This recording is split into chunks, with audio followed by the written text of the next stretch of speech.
इस शैतान का हम लोग मिलकर ही मुकाबला करेंगे। वो बस उस रात में क्रॉस पकड़ते हैं, कुछ मंत्रों का उच्चारण करना शुरू कर देते हैं, पवित्र जल छिड़कना शुरू कर देते हैं कि अचानक से उन्हें यह समझ में आ जाता है कि बहुत बड़ी प्रॉब्लम क्रिएट हो गई है। इस दुनिया में ना जाने कितनी ही सारी भूतिया और खौफनाक जगहें हैं दोस्तों, और उन खौफनाक जगहों में ऐसी ऐसी घटनाएं घटती है जिनकी गुत्थी सुलझा पाना लगभग इम्पॉसिबल हो जाता है आने वाले हजारों साल तक भी। भारत से ज्यादा कई सारी पैरानॉर्मल चीजें, भूतिया चीजें आउट ऑफ इंडिया में घटती है, और आउट ऑफ इंडिया में सबसे ऊपर नाम आता है अमेरिका का। जी हां दोस्तों, अमेरिका में ऐसे आए दिन भूतिया घटनाएं घटती हैं जो पूरी दुनिया में फेमस हो जाती है, जिनके ऊपर ना जाने कितनी सारी फिल्म्स, ना जाने कितनी सारी डॉक्यूमेंट्रीज और ना जाने कितने सारे उपन्यास बन जाते हैं दोस्तों। आज के इस वीडियो में मैं आप लोगों के सामने अमेरिका के एक ऐसे हॉन्टेड हाउस के बारे में जिक्र करने वाला हूं, उसकी सच्ची कहानी, उसकी पूरी मिस्ट्री, उसकी पूरी हिस्ट्री डिस्कस करने वाला हूं दोस्तों, जिसका नाम है एमिटीविल। एमिटीविल अमेरिका का सबसे ज्यादा भूतिया घर माना गया है दोस्तों। एमिटीविल की प्रेजेंट डेट में सिचुएशन के ऊपर बात करने से पहले हमें उसकी हिस्ट्री जानना होगा, तभी हम उसकी पूरी मिस्ट्री समझ पाएंगे। यह बात शुरू होती है आज से कई सौ साल पहले से, जब इंसानी सभ्यता अमेरिका में ठीक तरह से पनपी भी नहीं थी। छोटे छोटे कबीले के लोग, कुछ समूह के लोग वहां पर रहा करते थे। वैसा ही एक समूह एमिटीविल की उस जमीन पर रहता था, जो कि थोड़ा संकी स्वभाव का था। उन समूह के लोगों का बस एक काम था, वो दरअसल क्या करते थे, ऐसे लोग जिनकी मानसिक स्थिति खराब है उनको पकड़ते थे। ऐसे लोग जिनकी तबीयत बहुत ज्यादा खराब है, जिन्हें कोई अनजानी सी बीमारी हो गई, ऐसे लोगों को पकड़ते थे और उस जमीन में रख के कहीं ना कहीं कैद कर देते थे। काफी समय तक कैद रखते थे।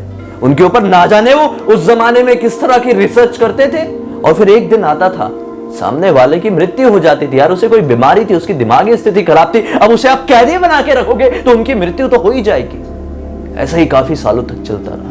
ना जाने कितने सारे सैकड़ों लोगों को वहां उन लोगों ने बंदी बनाकर रखे थे। उनके ऊपर ना जाने किस तरह की रिसर्च करते थे, ना जाने किस तरह की खोज करना चाहते थे वो लोग। कुछ साल बीते और वो कबीला वहां से चला गया अपने आप ही, और उसे कुछ साल बाद जॉन कैरिन नाम का एक आदमी वहां पर आया, जो कि काफी ज्यादा पैसे वाला था और साथ ही साथ उतना ही ज्यादा अजीब था। दरअसल लोगों का यह मानना था कि वो जादू टोना करता है, शैतान की पूजा करता है। जॉन कैरिन वहां पर काफी सालों तक रहा और वहां पर उस जमीन में एक कॉटेज बनाया हुआ था। दरअसल वहां पर उस कॉटेज में रहता था, और फिर कुछ सालों बाद उसकी मृत्यु हो गई। उसके रिश्तेदार बहुत कम थे, उसके नाम से घबराते थे। इसी वजह से आसपास के लोगों ने उसका अंतिम संस्कार यानी उसे वहीं पे उसी जमीन में यानी कि उसके ही कॉटेज के आसपास दफना दिया। उसके बाद काफी लोग वहां पर रह के गए और काफी लोगों को ऐसा लगता था कि हाँ, यहां पे कुछ अजीब है, नॉर्मल नहीं है, कुछ ना कुछ एबनॉर्मल है, कुछ ना कुछ भूतिया उनके साथ घटते ही रहता था। उसके बाद काफी साल बाद यानी कि सन 1974 में एक डेफियो नाम की फैमिली वहां पर रहने आई। मतलब उनका सरनेम था डेफियो। उस परिवार में तकरीबन 7 लोग थे।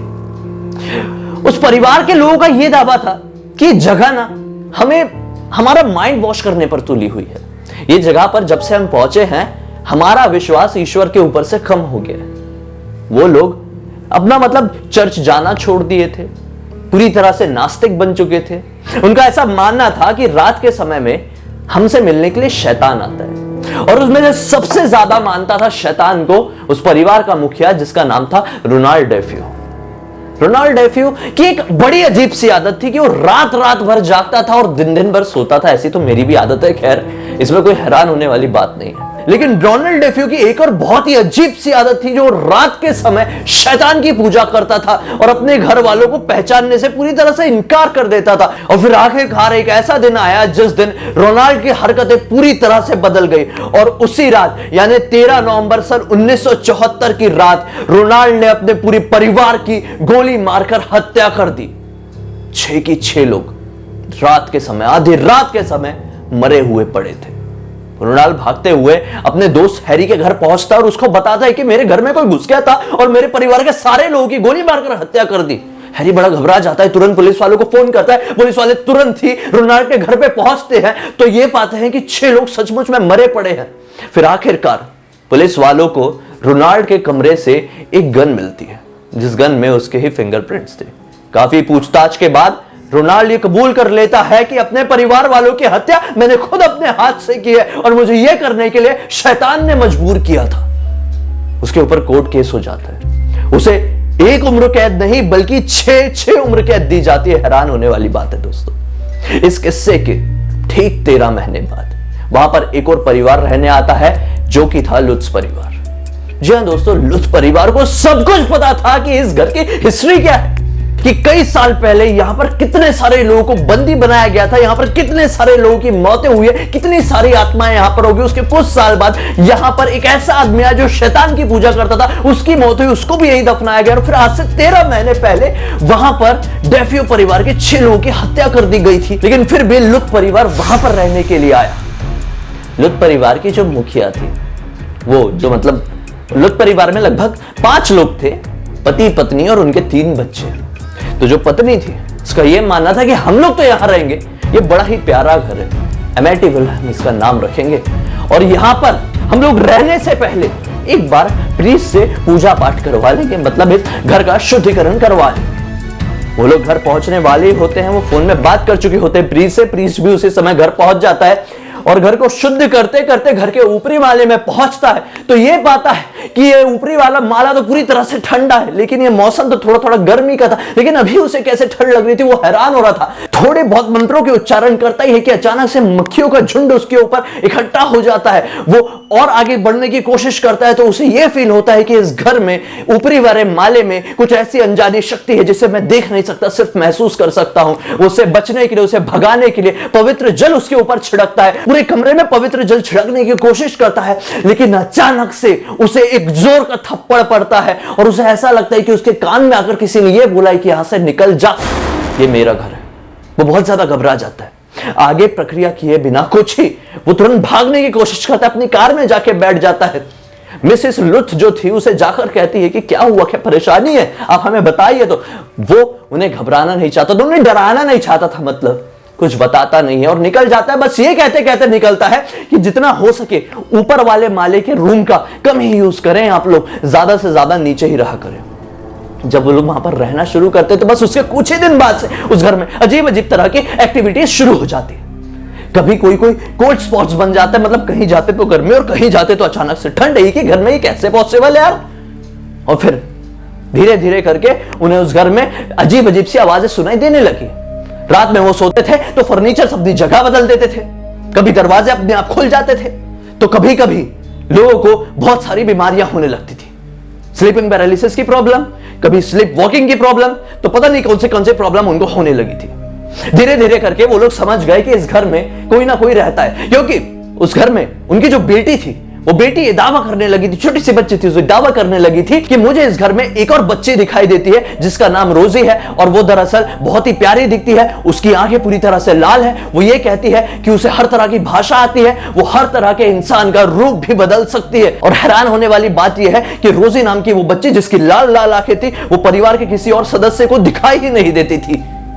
धीरे धीरे करके जब वो अपना कुछ भी काम कर रहे होते थे तो उन्हें ऐसा लगता था कि हमारे पीछे कोई खड़ा है। एक रात तो ऐसा हुआ कि जब मिस्टर लुथ अपने कमरे में सो रहे थे तो अचानक से जब उनकी आंखें खुली तो वो ये पाए कि मेरे बाजू में एक बूढ़ी सी औरत डरावनी दिखने वाली सो रही है। और जैसे उनकी आंख खुली वो उसे देखकर जोर जोर हंसने लगी थी। वो बहुत ज्यादा घबरा गया और तुरंत ही अपने बेड से कूद पड़ा चिल्लाकर, और जैसे ही वो अपने होश संभाला तो पाया कि वहां पर बेड पे तो कोई है ही नहीं, लेकिन उसने साफ साफ देखा था कि मेरे बाजू में एक बूढ़ी औरत सो रही थी और मुझे देखकर हंस रही थी। बस उस रात के बाद से मानो कि उनके लिए वो कयामत की रात हो गई। वो समझ चुके थे बहुत अच्छे से कि इस घर में हमारे अलावा भी कोई और साया है जो हमें रहना नहीं देना चाहता है। उस दिन के बाद से वो लोग बहुत कोशिश कर रहे थे किसी प्रीस्ट को फोन लगा ले, लेकिन विश्वास नहीं मानोगे कि किसी प्रीस्ट से कांटेक्ट हो ही नहीं पाता था। जब भी फोन करने की कोशिश करते थे लाइन डिस्कनेक्ट हो जाती थी। वो समझ गए थे कि कोई शक्ति है जो नहीं चाहती है कि हम किसी भी पॉजिटिव एनर्जी को घर के अंदर एंटर करने दे।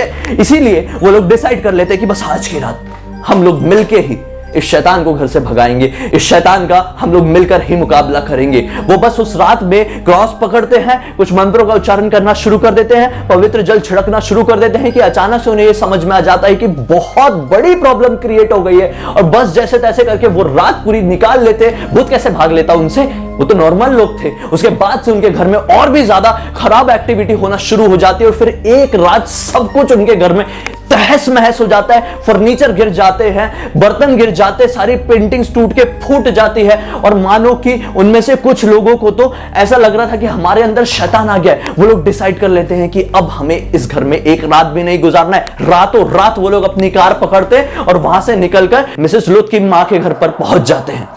उसके बाद इस बात की खबर वॉरेन्स को पड़ती है। एडरियन लॉरेन वॉरेन जो दुनिया के सबसे बड़े पैरानॉर्मल एक्सपर्ट्स हैं, वो लोग कुछ लोगों की टीम बनाते हैं और वहां पर पहुंच जाते हैं। वहां पर पहुंचने के बाद वॉरेन्स को भी ये समझ में आ जाता है कि इस घर में कुछ ना कुछ ऐसा है।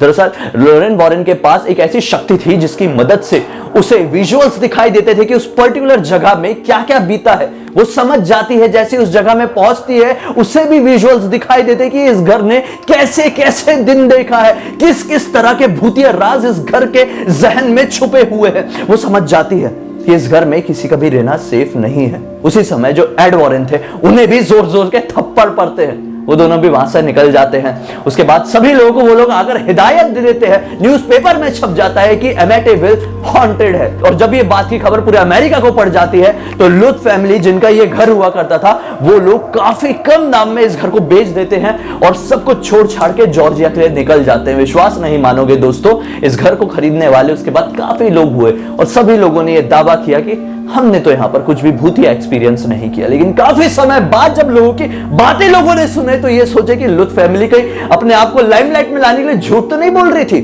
उनके ऊपर लाई डिटेक्टर टेस्ट किया जाता है और विश्वास नहीं मानोगे, वो सभी लोग लाई डिटेक्टर टेस्ट में पास हो जाते हैं। यानी सचमुच में उन्होंने उस घर में भूतिया एक्टिविटी को एक्सपीरियंस किया था। उस घर में उस रात जब इन्वेस्टिगेशन कर रहे थे तो कुछ तस्वीरें खींची थी। उस तस्वीरों में से एक तस्वीर बहुत ज्यादा वायरल हुई, जिसमें आप साफ साफ देख सकते हैं कि एक भूतिया बच्चा एक कमरे से झांक झांक कर देख रहा है। उस तस्वीर के साथ वॉरेन्स का यह दावा सामने आया कि उस रात उनके अलावा उस घर में कोई और नहीं था, कोई बच्चा तो खासकर था ही नहीं। तो फिर ये तस्वीर में कैसे आया होगा, ये आज तक एक गुत्थी है। उसके बाद से आज तक एमेटिविल सुनसान पड़ा है, हॉन्टेड पड़ा है, और वहां पर शायद रहने की हिम्मत कोई नहीं कर सकता। इसके ऊपर एक फिल्म भी बनी है जिसके नाम है एमेटिविल हॉरर, और इसके ऊपर एक उपन्यास भी बना है, जिस उपन्यास को आप पढ़कर, जिस फिल्म को आप देखकर इसके पूरे इतिहास को समझ सकते हैं।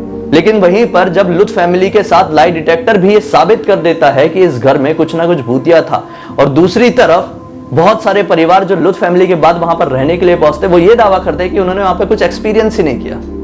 सच्चाई क्या होगी शायद कोई भी नहीं जान पाएगा। आपको क्या लगता है, कमेंट सेक्शन में अपनी राय जरूर बताइए। ये भी बताइए कि वीडियो कैसा लगा है, अच्छा लगा है तो इस वीडियो को लाइक कर देना, और अब तक देखे हैं तो फर्ज बनता है आपका लाइक करना। पहली बार मुझे देख रहे हैं तो इस चैनल को सब्सक्राइब करके बेल आइकन को दबा के ऑल के ऑप्शन में क्लिक करना, क्योंकि इसी तरह के हैरान कर देने वाले खौफनाक वीडियोस में रेगुलरली लेके आता रहता हूं। पर्सनली जुड़े रहना चाहते तो इंस्टाग्राम की लिंक इस वीडियो के डिस्क्रिप्शन बॉक्स में, वहां पर भी पहुंच जाए। वहां पर भी अतरंगी अतरंगी वीडियोस रेगुलरली बना रहा हूं, जिसे देखकर मनोरंजन भी होगा और अलग लेवल की आप लोगों की जानकारी भी बढ़ जाएगी दोस्तों। चलिए कमेंट सेक्शन में अगले वीडियो के लिए कोई भी राय मन में आ रही है तो बताना मत भूलिए। हम अगले एक और कमाल के हैरान कर देने वाले खौफनाक वीडियो को लेकर आप लोगों के सामने जाहिर हो जाएंगे। तब तक के लिए बहुत बहुत धन्यवाद। आपका दिन शुभ हो।